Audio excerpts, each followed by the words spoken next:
What's up, guys? In this video, you're going to learn all about investment risks of debt securities as they pertain to the SIE exam. Hi, I'm Kellen McGraw, and I'm going to help you pass your FINRA exam the first time.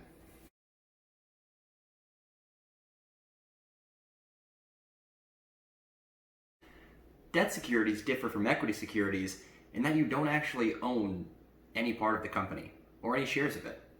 You're actually just loaning money to a municipality, the government, the treasury, or a corporation. And these kind of securities comes with their own specific risks that you need to be able to identify on the SIE exam. The book just lays these things out for you and defines them, but doesn't really classify them the way you can. You can look at these risks and associate 5 or 6 of them with debt securities only. So when you're in the test and you see a specific kind of risk, you know exactly what they're talking about.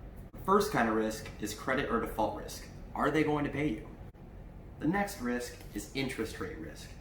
And with bonds, especially, the price has an inverse relationship with interest rates. So interest rate risk is the risk that interest rates will rise, bond prices will fall, and vice versa. Next up is reinvestment risk, which is a type of interest rate risk in itself. Basically, when you're invested in a bond and you're getting a percentage, and then all of a sudden interest rates drop, and the money that you are being paid out on your bond, when you go to reinvestment, you can't get that same percentage when you go back to the market. So if you have arbitrary number, some 8% bond, and you go and you want to reinvest that money when it gets paid out to you, but now interest rates are lower and you can only get a 6% bond, it's a risk you take. And just a little tip, when it comes to reinvestment risk, zero coupon bonds have no reinvestment risk because zero coupon bonds don't pay out interest. A non-systematic risk that ties into reinvestment risk is call risk. So you own this bond at 8% and interest rates fall and you don't have call protection on your bond.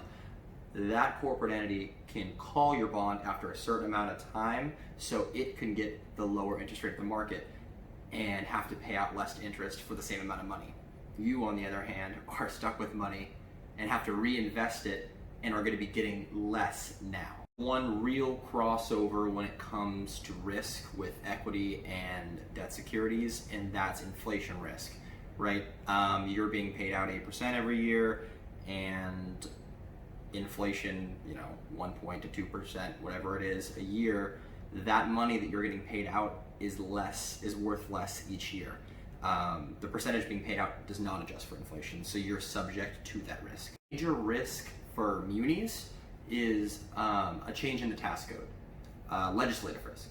So munis are, attractive because they are a tax-sheltered debt security. You're investing in your local municipality, and Uncle Sam's not going to take as much money from you, or any, at least at the state level, because he's happy to have your money. The problem with that being is if there were to be some kind of legislative change, say to a flat tax, the municipality would not be as attractive anymore.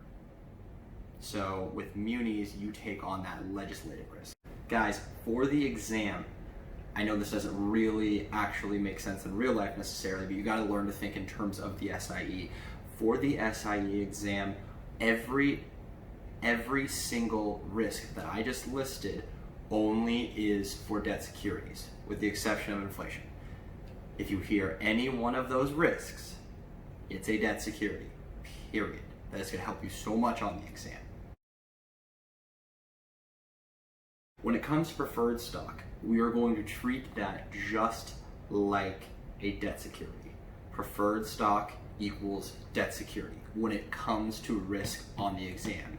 You will have 5 to 10 questions on this stuff. And if you hear any of the risks that I had listed before, boom, debt security or preferred stock. Anything else, we're thinking equity. To recap, we got default risk or credit risk, reinvestment risk, inflation risk, call risk. And for municipalities and muni bonds, we have legislative risk, a change to the tax code. Get these down. It is so easy to get these right on the exam, but a lot of people miss them. Take your time, study this, and get them right every single time on the exam, and give yourself a leg up. I'm going to keep putting out these short videos to help you with different parts of the SIE exam. I'm kind of just right now going through the book and thinking about what would help you guys best. I just took this a few months ago. I know exactly what's on it. I passed it the first time. I want to help you guys do the same. If you guys have any specific questions, leave those in the comment section and I will get back to them immediately. If you have any ideas or thoughts or anything you want in the next video, if you comment, I'll do it. Hit subscribe, hit like. Thanks for watching, guys. Let's make sure you guys pass this SIE exam the first time.